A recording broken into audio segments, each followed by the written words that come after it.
tema já foi anunciado, este aí, um planeta sequestrado. O planeta Terra é um dos que fazem parte do sistema solar. E, por sinal, ele é o terceiro planeta mais próximo do Sol. Só para considerarmos, aqui nós temos o Sol, o primeiro vem Mercúrio, em seguida Vênus, e o próximo é o planeta Terra. Então, Terra está bem próximo ali do Sol. E nós falamos ontem, o pastor Cícero Almeida falou sobre o surgimento de um planeta.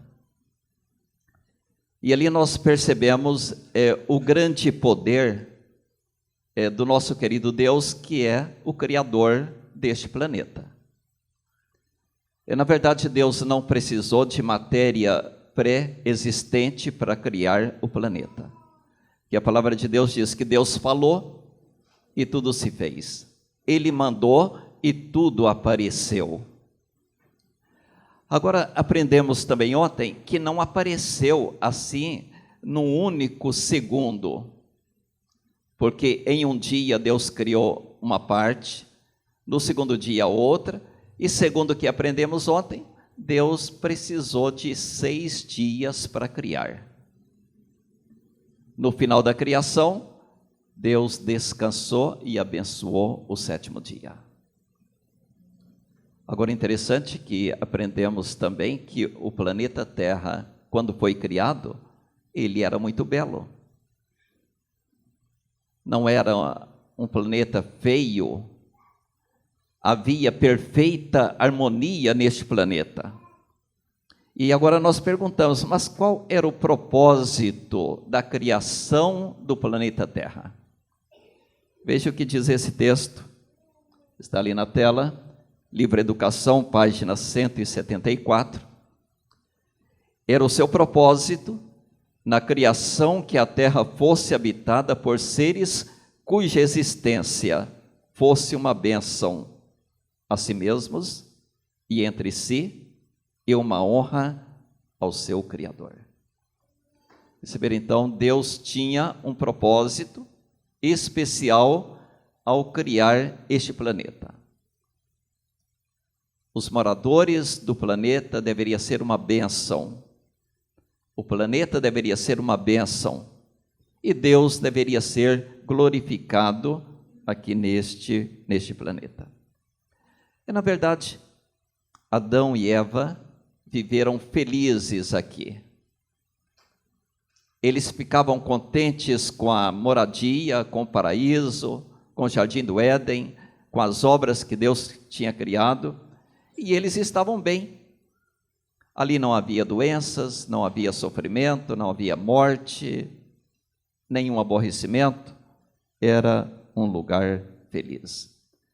História da Redenção confirma isso, na página 22. O Santo Par era muito feliz no Éden. Ilimitado controle fora-lhes dado sobre toda criatura vivente.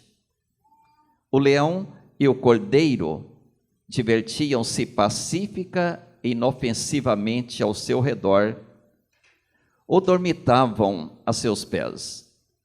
Pássaros de toda variedade de cores e plumagens esvoaçavam entre as árvores e flores e em volta de Adão e Eva, enquanto seu melodioso canto ecoava entre as árvores em doces acordes de louvor a seu Criador.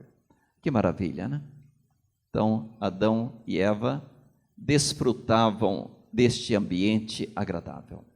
Ali estavam os animais grandes, ali estavam as aves cantavam, Adão e Eva ouviam aquele canto, e realmente era um lugar encantador. Ainda na página 22, Adão e Eva estavam encantados com as belezas de seu lar edênico. Eram deleitados com os pequenos cantores em torno deles, os quais usavam sua brilhante e graciosa plumagem e gorjeavam seu feliz, jubiloso canto. Então, não havia lugar mais aprazível, melhor do que o Jardim do Éden. E agora, Deus deu a Adão e Eva liberdade de escolha. Eles não eram robôs, mas Deus deu liberdade para eles escolherem o bem e o mal. Na página 32, Patriarcas e Profetas, nós lemos: nossos primeiros pais, se bem que criados inocentes e santos, não foram colocados fora da possibilidade de praticar o mal. Deus os fez como entidades morais livres, capazes de apreciar a sabedoria e benignidade de seu caráter e a justiça de suas ordens, e com ampla liberdade de prestar obediência ou recusá-la. Olha, o nosso Deus, ele age desta forma. Escolheu o melhor ambiente, criou Adão e Eva da melhor maneira possível. Como nós falamos aqui na criação, Deus usou a palavra para criar, porque Deus falou e tudo se fez. Mas teve uma exceção, que foi a criação do homem e da mulher. Deus criou o homem e a mulher com suas próprias mãos. Então Deus fez o melhor, mas Deus não dirigiu todas as coisas. Ele deixou Adão e Eva livres para escolher fazer o bem ou fazer o mal, servir a Deus ou recusar a servir a Deus. E agora, neste paraíso, eles estavam nesta situação. Havia um perigo, porque um ser que desobedeceu a Deus havia planejado sequestrar este mundo. Então, mesmo neste ambiente agradável, havia um perigo. E Deus agora, então, advertiu Adão e Eva. Eles não foram inocentes. Olha o que diz aqui, Patriarcas e Profetas, página 52. Nossos primeiros pais não foram deixados sem avisos do perigo que os ameaçava. Mensageiros celestiais expuseram-lhes a história da queda de Satanás e suas tramas para a sua destruição, explicando mais completamente a natureza do governo divino que o príncipe do mal estava procurando transtornar. Olha que bênção!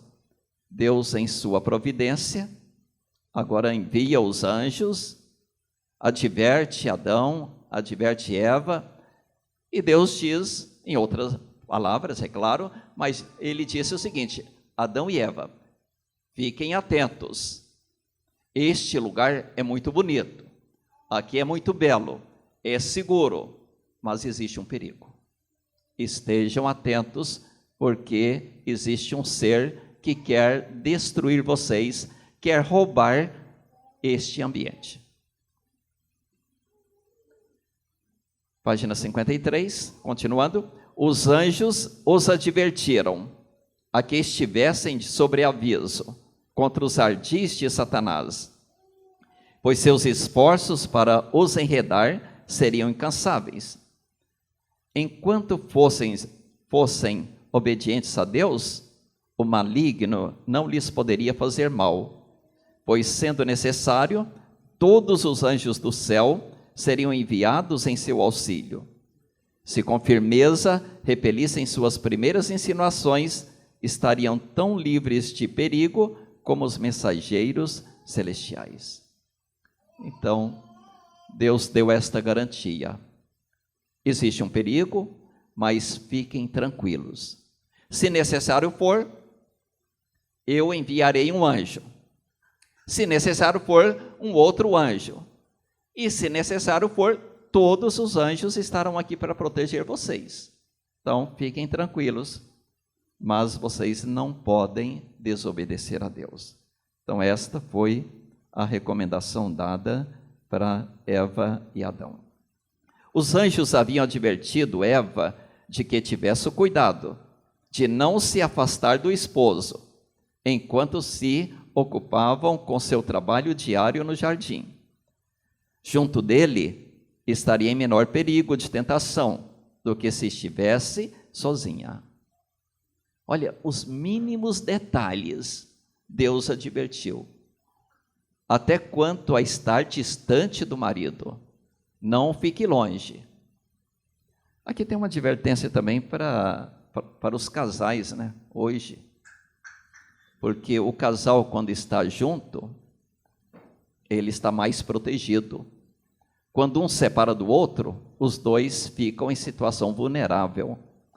Então, na medida do possível, os casais devem estar juntos, não separados.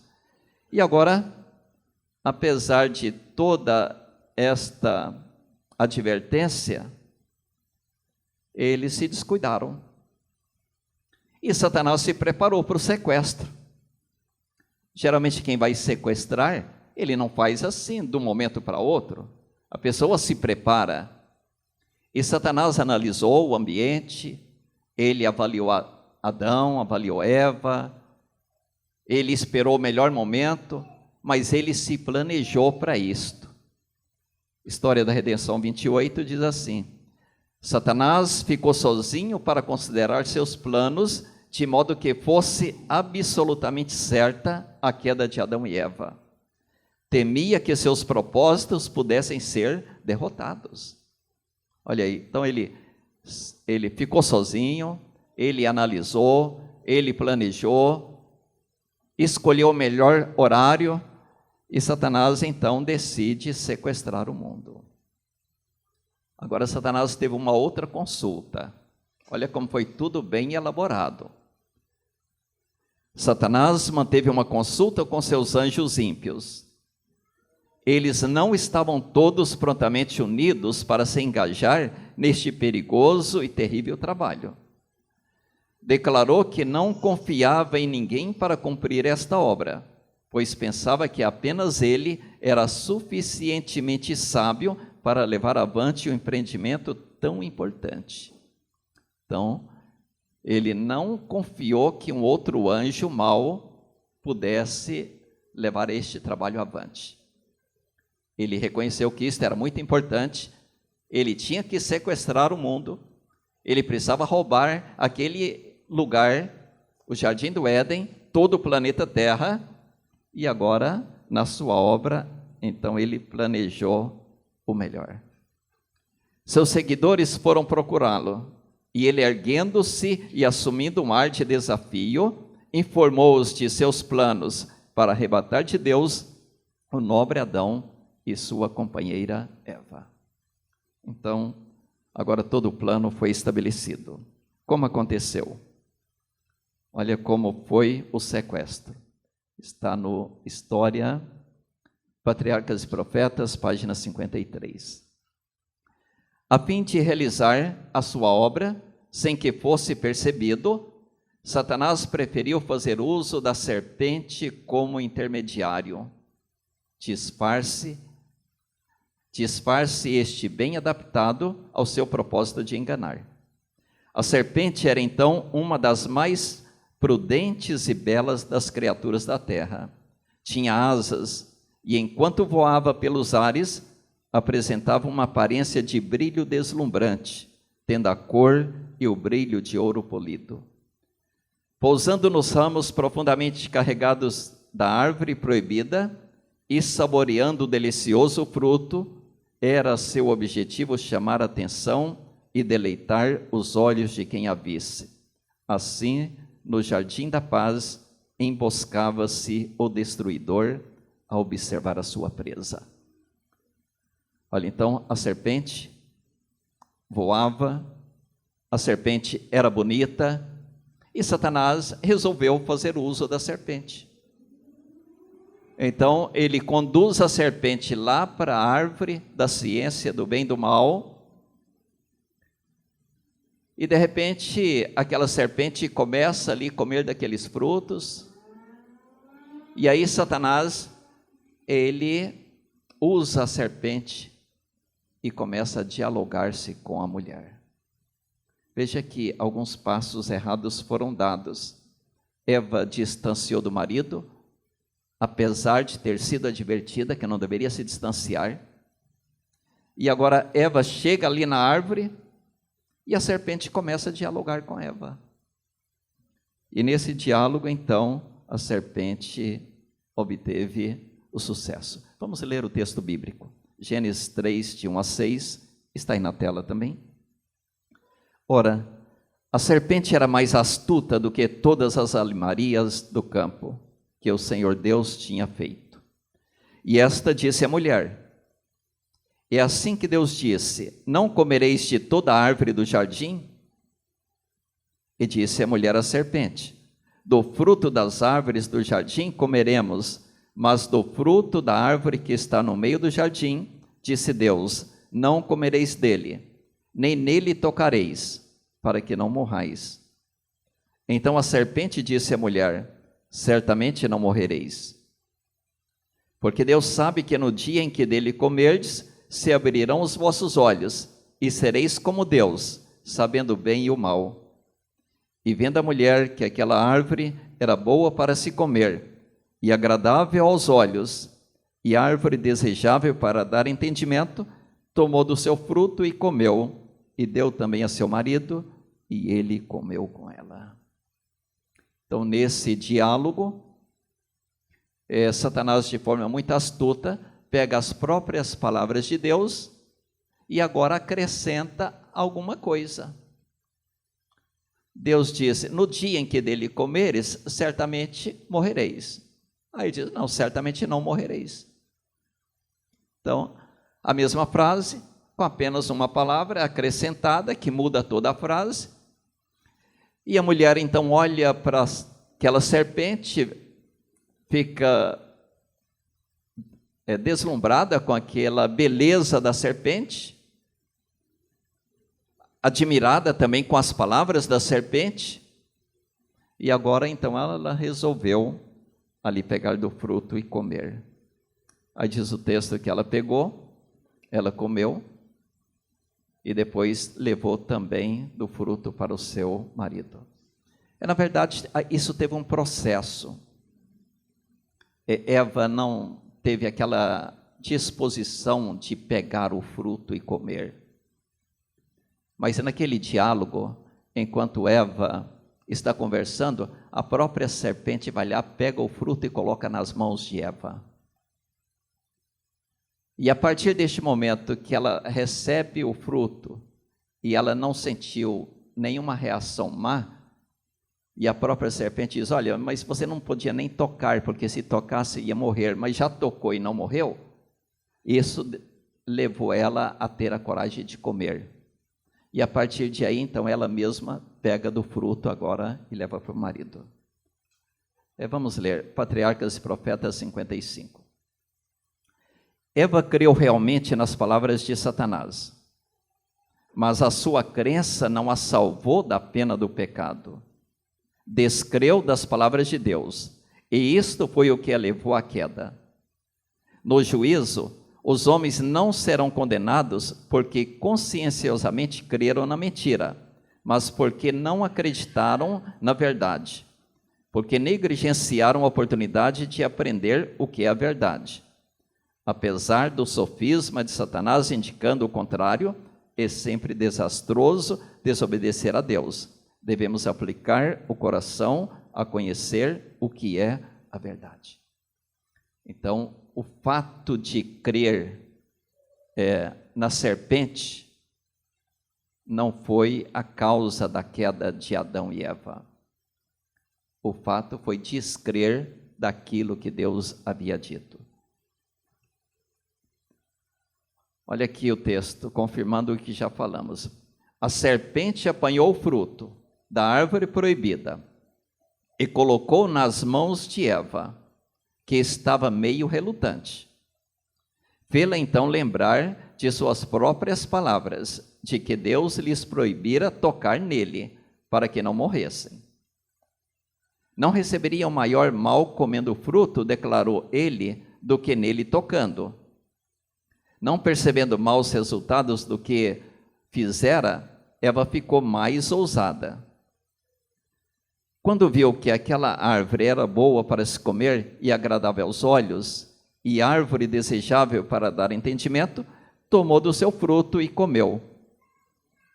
Era agradável ao paladar, e enquanto comia, percebeu-lhe sentir um poder vivificador, e imaginou-se a entrar para uma esfera mais elevada de existência.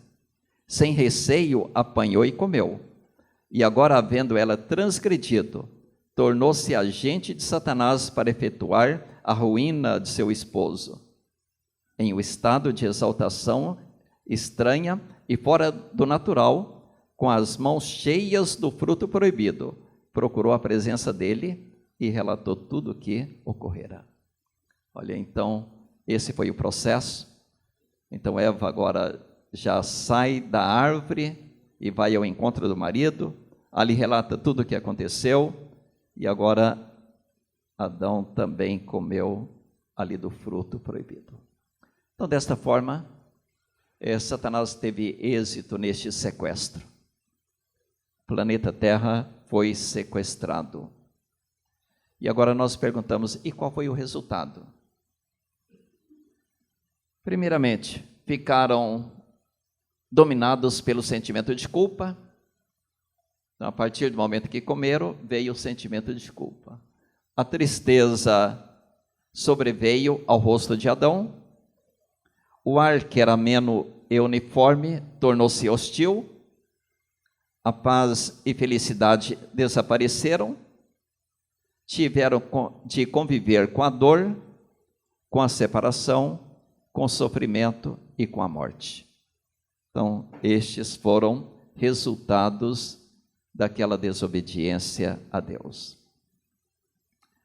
Aí, Gênesis 3, 8 a 13, relata assim: E ouviram a voz do Senhor Deus, que passeava no jardim pela viração do dia. E escondeu-se Adão e sua mulher da presença do Senhor Deus, entre as árvores do jardim. E chamou o Senhor Deus a Adão e disse-lhe: Onde estás? E ele disse: Ouvi a tua voz soar no jardim, e temi, porque estava nu, e escondi-me. E Deus disse: Quem te mostrou que estava nu? Comeste tu da árvore de que te ordenei que não comesses? Então disse Adão: A mulher que me deste por companheira, ela me deu da árvore e comi.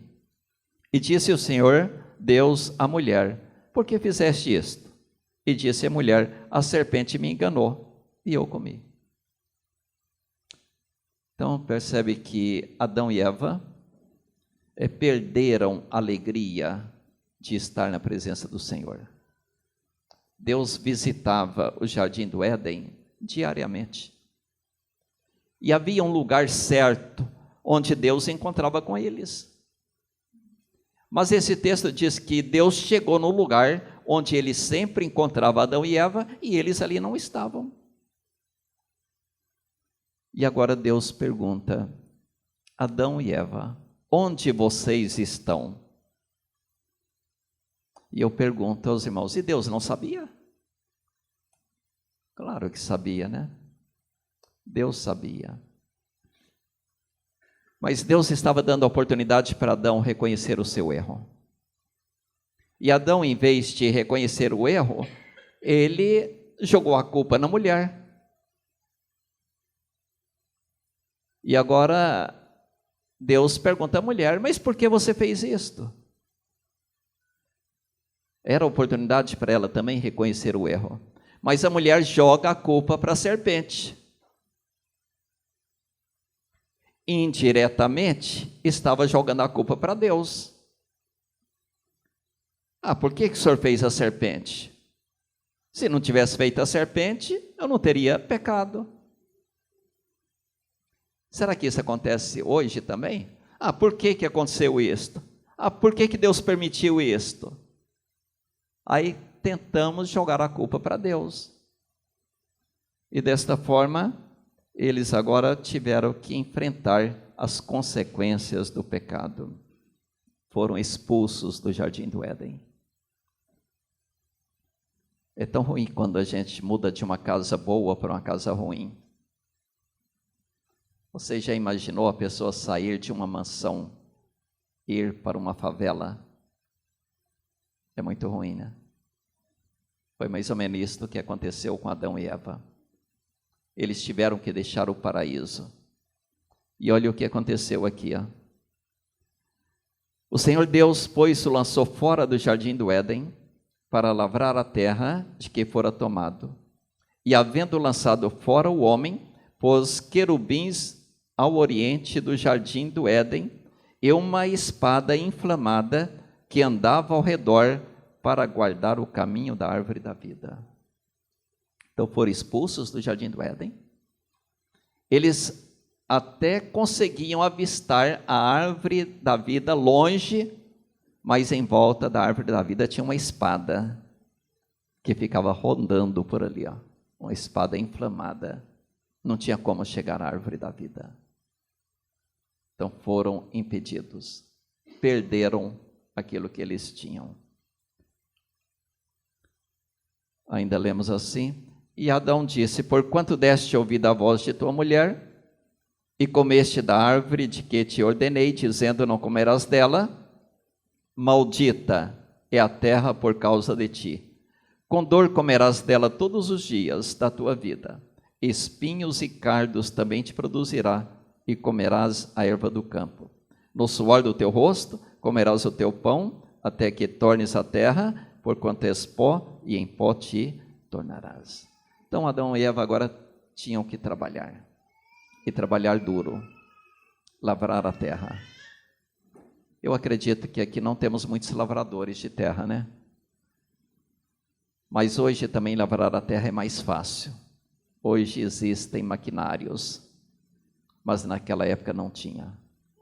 E Adão precisou cultivar a terra, para a terra produzir, e através do suor do rosto, ele precisava produzir o seu pão, resultado da desobediência.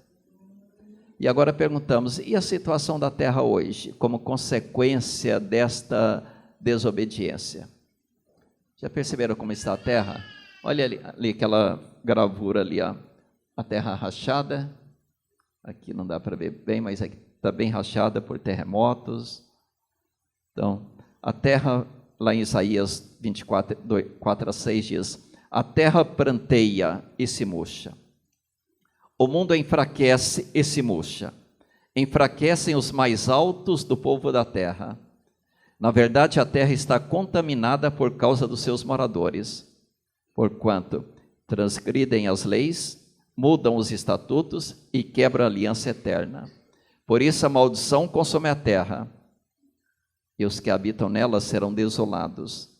Por isso serão queimados os moradores da terra, e poucos homens restarão.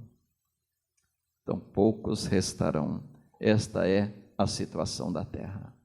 Então, desde que Adão e Eva pecaram, o pecado avança, ele escraviza e esmaga.